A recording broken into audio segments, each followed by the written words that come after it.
श्रावण मास माहात्म्य 9वां अध्याय। शुक्रवार जीवंतिका व्रत की कथा। ईश्वर बोले, हे सनत कुमार, इसके बाद अब मैं शुक्रवार व्रत का आख्यान कहूंगा, जिसे सुनकर मनुष्य संपूर्ण आपदा से मुक्त हो जाता है। लोग इससे संबंधित एक प्राचीन इतिहास का वर्णन करते हैं। पांड्य वंश में उत्पन्न एक सुशील नामक राजा था। अत्यधिक प्रयत्न करने पर भी उसे पुत्र प्राप्ति नहीं हो सकी। उसकी सर्वगुण संपन्न सुकेशी नामक भार्या थी।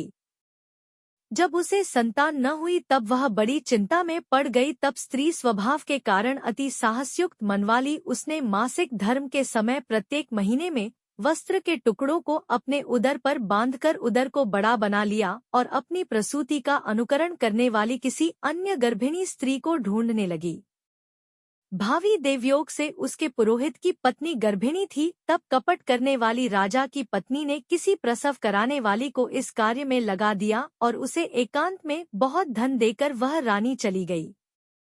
उसके बाद रानी को गर्भिणी जानकर राजा ने उसका पुंसवन और अन्वलोभन संस्कार किया। 8वां महीना होने पर सीमंतोन्नयन संस्कार के समय राजा अत्यंत हर्षित हुए। इसके बाद उस पुरोहित पत्नी का प्रसवकाल सुनकर वह रानी भी उसी के समान सभी प्रसव संबंधी चेष्टाएं करने लगी।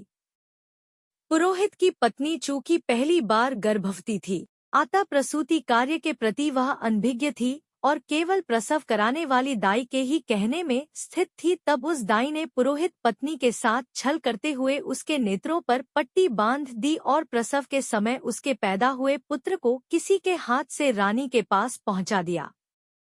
इस बात को कोई भी नहीं जान सका। उसके बाद रानी ने उस पुत्र को लेकर यह घोषित कर दिया कि मुझे पुत्र रत्न की प्राप्ति हुई है। इन सब के बाद दाई ने पुरोहित की पत्नी के आंखों की पट्टी खोल दी। दाई अपने साथ मांस का एक पिंड लाई थी और उसने वह उसे दिखा दिया। फिर उसके सामने आश्चर्य तथा दुहक प्रकट करने लगी कि यह कैसा अनिष्ट हो गया और कहने लगी कि अपने पुरोहित पति से इसकी शांति जरूर करवा लेना। कहने लगी कि संतान नहीं हुई कोई बात नहीं, पर तुम जीवित हो यह अच्छी बात है। इस पर पुरोहित पत्नी को अपने प्रसव के स्पर्श चिंतन से बहुत संदेह हुआ। ईश्वर बोले, राजा ने पुत्र जन्म का समाचार सुन जातकर्म संस्कार कराया और ब्राह्मणों को हाथी, घोड़े तथा रथ आदि प्रदान किए। राजा ने कारागार में पड़े सभी कैदियों को प्रसन्नतापूर्वक मुक्त करा दिया। उसके बाद राजा ने सूतक के अंत में नामकर्म तथा अन्य सभी संस्कार किए। उन्होंने पुत्र का नाम प्रियव्रत रखा। हे सनत कुमार, श्रावण मास के आने पर पुरोहित की पत्नी ने शुक्रवार के दिन भक्तिपूर्वक देवी जीवंतिका का पूजन किया।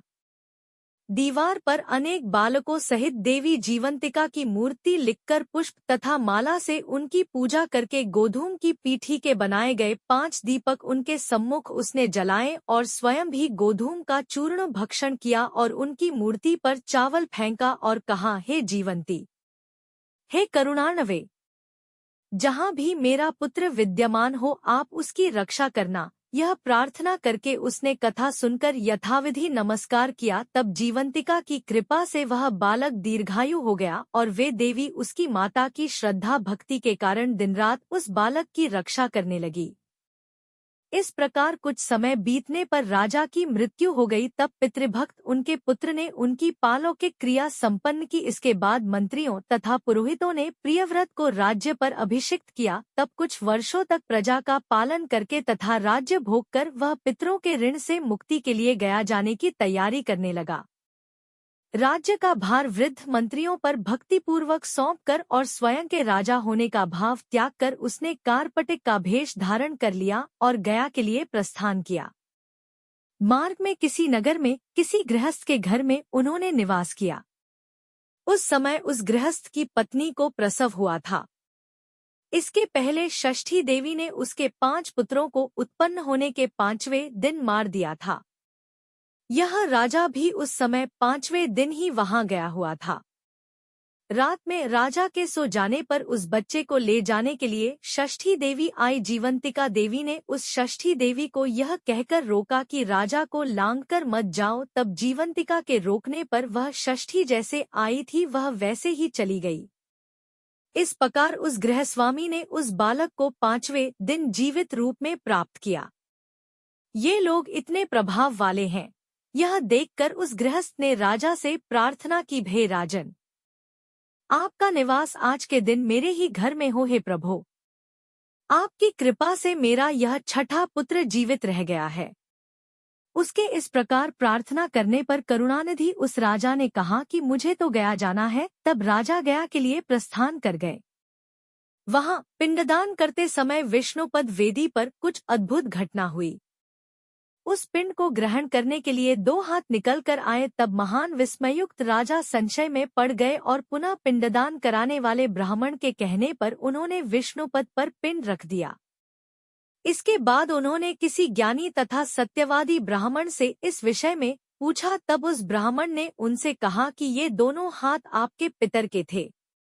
इसमें संदेह हो तो घर जाकर अपनी माता से पूछ लीजिए, वह बता देगी। तब राजा चिंतित तथा दुखी हुए और मन में अनेक बातें सोचने विचारने लगे। वे यात्रा करके पुनः वहां गए जहां वह बालक जीवित हुआ था। उस समय भी उस स्त्री को पुत्र उत्पन्न हुआ था और वह उसका 5वां दिन था। वह जो दूसरा पुत्र हुआ था उसे लेने रात में फिर वही षष्ठी देवी आई। तब जीवंतिका के दोबारा रोके जाने पर उस षष्ठी देवी ने उनसे कहा, इसका ऐसा क्या कृत्य है अथवा क्या इसकी माता तुम्हारा व्रत करती है जो तुम रात दिन इसकी रक्षा करती हो? तब षष्ठी का यह वचन सुनकर जीवंती ने धीरे से मुस्कुराकर इसका सारा कारण बताया। उस समय राजा शयन का बहाना बनाकर वास्तविकता जानने के लिए जाग रहा था। अतः उन्होंने जीवंती और षष्ठी दोनों की बातचीत सुन ली। जीवंती ने कहा, हे षष्ठी, श्रावण मास में शुक्रवार को इसकी माता मेरे पूजन में रत रहती है और व्रत के संपूर्ण नियम का पालन करती है। वह सब मैं आपको बताती हूँ।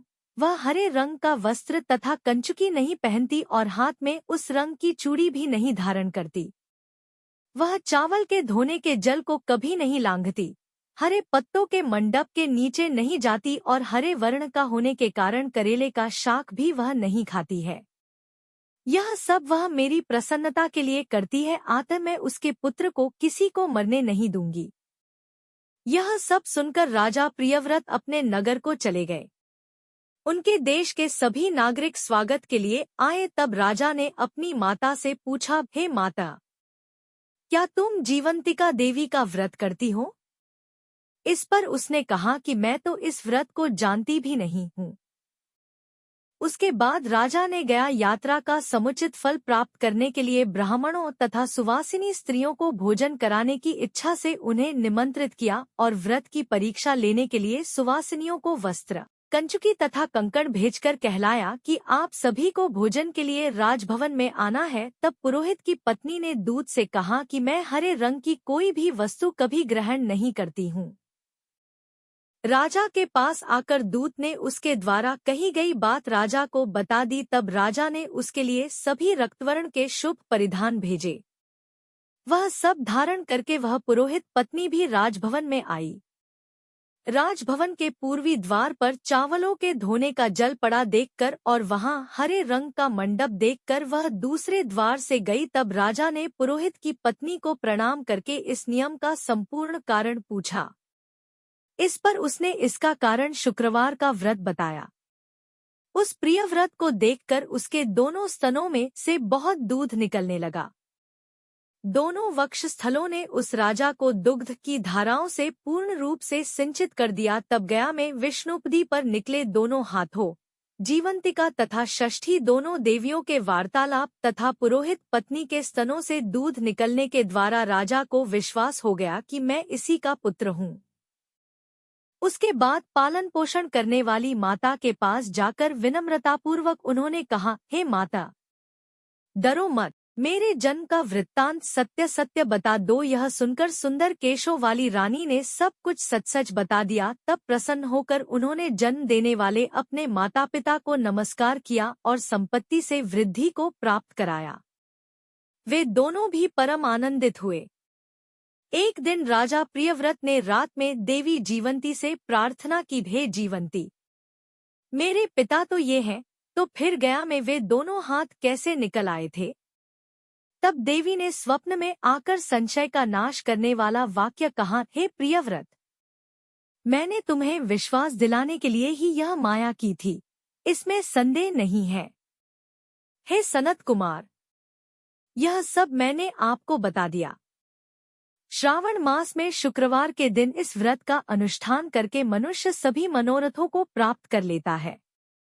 इस प्रकार श्री स्कंद पुराण के अंतर्गत ईश्वर सनत कुमार संवाद में श्रावण मास महात्म्य में शुक्रवार जीवंतिका व्रत कथन नामक 9वां अध्याय पूर्ण हुआ।